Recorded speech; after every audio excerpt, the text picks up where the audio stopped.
माननीय प्रधानमंत्री महोदयांनी निर्णय केला की छत्रपती शिवरायांचे किल्ले हेच जागतिक वारसा स्थळ म्हणून त्या ठिकाणी नॉमिनेट करायचे आणि हे त्यांनी नॉमिनेशन केलं। आणि या संपूर्ण प्रक्रियेमध्ये माननीय केंद्रीय सांस्कृतिक कार्य मंत्री आणि त्यांचं मंत्रालय, माननीय केंद्रीय विदेश मंत्री आणि त्यांचं मंत्रालय, भारतीय पुरातत्व सर्वेक्षण विभागाचे सर्व अधिकारी, युनेस्कोमध्ये भारतातील राजदूत आणि तसेच या संपूर्ण प्रक्रियेमध्ये माझे सहकारी ॲडव्होकेट आशिष शेलार, मंत्री सांस्कृतिक कार्य आणि मुख्यमंत्री कार्यालयातील अपर मुख्य सचिव श्री विकास खारगे, विभागाचे सर्व अधिकारी कर्मचारी, या सर्वांचे मी आभार मानतो। आणि यासोबतच काही आर्किटेक्ट्स, काही हिस्टॉरियन्स, इतिहास तज्ञ यांनी देखील या प्रक्रियेमध्ये सहकार्य दिलं, त्याबद्दल त्यांचे देखील मी मनापासून आभार मानतो। भौगोलिक परिस्थितीचा उत्तम वापर करून किल्ले बांधणी, गनिमी काव्याला अनुकूल भूरचनेचा उत्तम वापर, वैशिष्ट्यपूर्ण दरवाजे, बुरुज व भूप्रदेशामध्ये लपणाऱ्या तटबंद्या, लष्करी रणनीती, गनिमी कावा याला पूरक ठरणारे डोंगरी किल्ले, पूर्वीच्या राजांनी किल्ले महसूल विषयक नियंत्रणासाठी बांधले, मात्र महाराजांनी याचा वापर लोककल्याणार्थ निर्माण झालेल्या स्वराज्य बांधणीसाठी केला।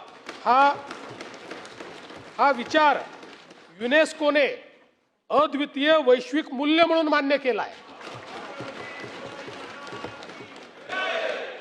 सांस्कृतिक कार्य विभागाअंतर्गत असणाऱ्या पुरातत्व वास्तू संग्रहालयाचे संचालनालयाचे डॉक्टर तेजस गार्गे संचालक यांनी हा प्रस्ताव तयार केला। संपूर्ण भारतातून भारतीय पुरातत्व सर्वेक्षणास 7 प्रस्ताव प्राप्त झाले होते, त्यामध्ये महाराष्ट्राच्या 2 प्रस्तावांचा समावेश होता। त्यातील भारतातील मराठा लष्करी भूप्रदेश या प्रस्तावाची माननीय पंतप्रधान महोदयांच्या वतीनं निवड करण्यात आली। या नामांकनाच्या कारवाईचा भाग म्हणून प्रस्तावाची तांत्रिक पडताळणी करण्यासाठी ICOMOS तज्ञ श्री व्हॅझोंग ली, दक्षिण कोरिया यांनी महाराष्ट्र व तमिळनाडू या राज्यातील किल्ल्यांना भेट दिली। यासंबंधी नवी दिल्ली येथे जुलै 2024 मध्ये झालेल्या युनेस्कोच्या जागतिक वारसा समितीचे 46व्या अधिवेशनातील चर्चासत्रात महाराष्ट्रातल्या तज्ज्ञांनी भाग घेतला। युनेस्को मुख्यालय पॅरिस येथे या प्रस्तावाचे तांत्रिक सादरीकरण करण्यासाठी महाराष्ट्रातून एक शिष्टमंडळ गेले, ज्यात माझे सहकारी आशिष शेलार आणि अप्पर मुख्य सचिव विकास खारगे, श्री हेमंत दळवी, उपसंचालक पुरातत्व व वास्तू संग्रहालय संचालनालय यांनी भाग घेतला। त्यानंतर पॅरिसमध्ये जुलै 2025 मध्ये होऊ घातलेल्या अधिवेशनात युनेस्कोच्या संस्कृती समितीच्या सदस्य देशांमध्ये मतदानाद्वारे यावर निर्णय होईल असा निर्णय घेण्यात आला। सर्व सदस्य देशांची मते आजमावण्यासाठी आंतरराष्ट्रीय पातळीवर बैठका घेण्यात आल्या।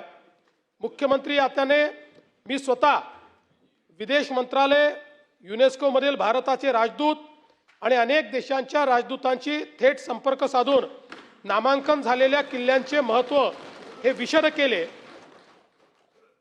आमचे सहकारी माननीय एकनाथराव शिंदेजी, माननीय अजितदादा पवार, आम्ही तिघांनी माननीय प्रधानमंत्री महोदयांची भेट घेऊन त्या ठिकाणी केंद्र सरकारने यात पुढाकार घेऊन केंद्र सरकारच्या मंत्रालयाने या ठिकाणी या संदर्भातलं कोऑर्डिनेशन करावं आणि विदेशातल्याही आपल्या राजदूतांना या संदर्भात योग्य ते आदेश द्यावेत अशा प्रकारची विनंती आपण केली होती।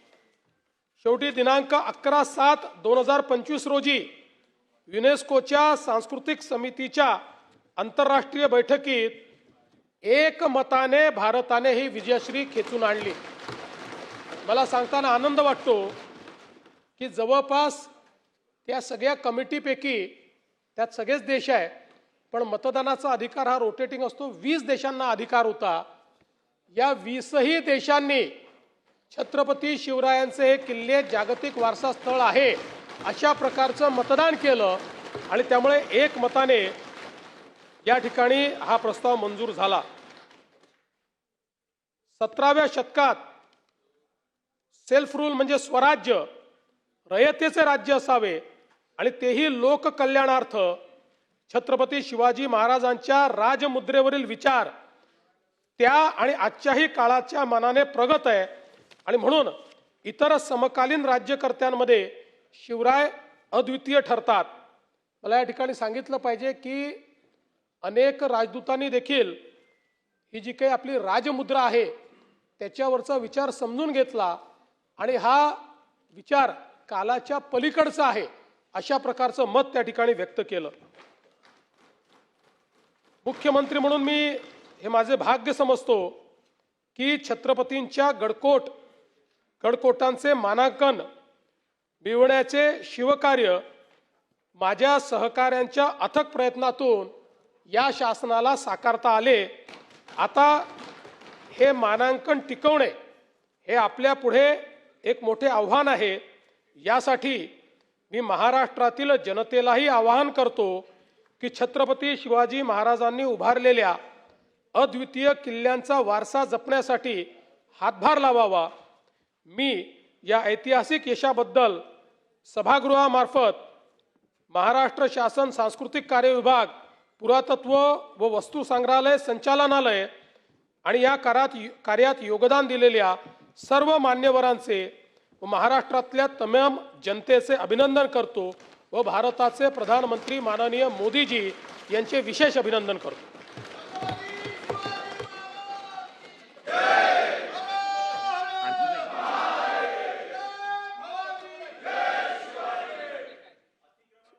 सन्माननीय अध्यक्ष महोदय, मी माननीय मुख्यमंत्री महोदयांच्या निवेदनावर बोलायला उभा नाही, पण ही योग्य वेळ आहे म्हणून मी बोलायला उभा राहिलोय। पण कशावरती बोलतोय ना, तेच तर सांगतोय ना, माझं ऐकून घेतलं। कुठचा आयुध, काय point of information, point of order, काय नेमकं कशासाठी उभे राहिला आहात तुम्ही?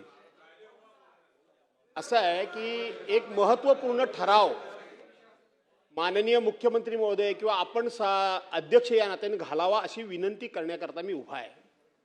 मागच्या वेळेला प्रश्न मी सभागृहात उपस्थित केला होता। आपण म्हणाला की तो BSc मध्ये मुद्दा उपस्थित करा। आपण BSc मध्ये मुद्दा उपस्थित केला होता। मुद्दा हा आहे मुख्यमंत्री महोदय की आपण आपल्या CST या रेल्वे स्टेशनला छत्रपती शिवाजी महाराज रेल्वे स्टेशन म्हणून आपण नामकरण केलं।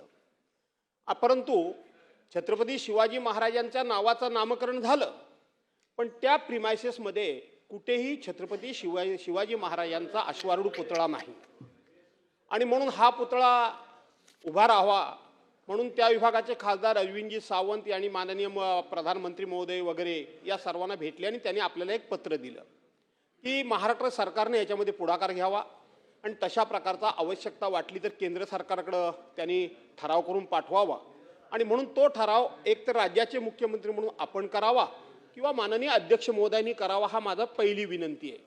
आणि दुसरी विनंती अशी आहे की ज्या आशिया खंडामध्ये आणि पर्यायानं आपल्या देशामध्ये पहिली रेल्वे आणण्याचं काम नाना जगन्नाथ शंकरशेठ यांनी केलं आणि त्यांच्या नाव हे मुंबई सेंट्रल रेल्वे स्टेशनला द्यावं अशा पद्धतीचा एक जुना प्रस्ताव आहे। त्या प्रस्तावाच्या संदर्भात सुद्धा जर आपण केंद्र सरकारला विनंती केली, मग ती ठरावाच्या माध्यमातून करा, पत्ररूपानं करा, कशी करायची ती करा आणि म्हणून ते सुद्धा एक चांगलं काम हे आपल्याकडून होऊन जाईल। आणि मला असं वाटतं की आजचा हा अत्यंत उत्तम योग आणि उत्तम दिवस आहे की आपण जे छत्रपती शिवाजी महाराजांच्या गड किल्ल्यांना जे मानांकन मिळालं त्या संदर्भात हा प्रस्ताव मांडलात। त्या प्रस्तावाला धरून आता मोठं कमालच झाली। अरे बाक 2-2 हातांनी वाजवतो आम्ही, पुढे जायचंय आम्ही बरं ज्यांचं म्हणून माननीय मुख्यमंत्री महोदयाने अभिनंदन शेवटी केलं त्या सगळ्यांचं डबल डबल डबल डबल मी अभिनंदन करतो आणि माझे 2 प्रस्ताव मंजूर करावे अशी विनंती करतो. सन्माननीय अध्यक्ष महोदय, माननीय भास्करराव जाधवांच्या माध्यमातून या सभागृहाला मी सूचित करू इच्छितो की छत्रपती शिवाजी महाराज टर्मिनस म्हणजे जुनं VT स्टेशन, आता छत्रपती शिवाजी महाराज टर्मिनस याचा एक अतिशय भव्य पुनर्विकासाचा प्रकल्प सुरू आहे. अतिभव्य अशा प्रकारचं, अतिशय आयकॉनिक अशा प्रकारचं स्टेशन त्या ठिकाणी तयार होत आहे. आणि हे स्टेशन तयार करताना हा जो काही आराखडा तयार करण्यात आलेला आहे, या आराखड्याचाच एक भाग म्हणून त्या ठिकाणी अतिशय भव्य अशा प्रकारचा छत्रपती शिवरायांचा पुतळा लावण्यात येणार आहे. त्यामुळे कुठलाही प्रस्ताव करायची आवश्यकता नाही. ते केंद्र सरकारने विचारात घेऊनच त्याचं डिझाईन हे तयार केलेलं आहे. दुसरा विषय जो आपण मांडला, जगन्नाथ नाना शंकर शेठ ज्यांचं मुंबईच्या जडणघडणीमध्ये खूप महत्त्वाचा वाटा आहे. केवळ रेल्वेच नाही तर वेगवेगळ्या प्रकारच्या नवाचारांमध्ये जगन्नाथ शंकर शेठ हे नाव अतिशय अग्रणी आहे.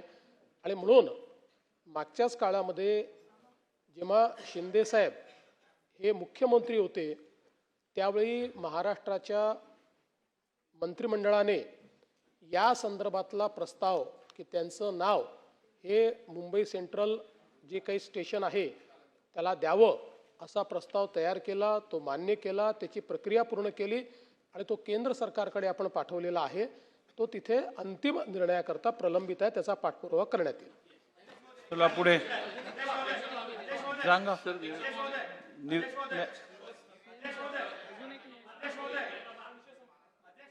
अध्यक्ष महोदय मी जास्त वेळ घेणार नाही.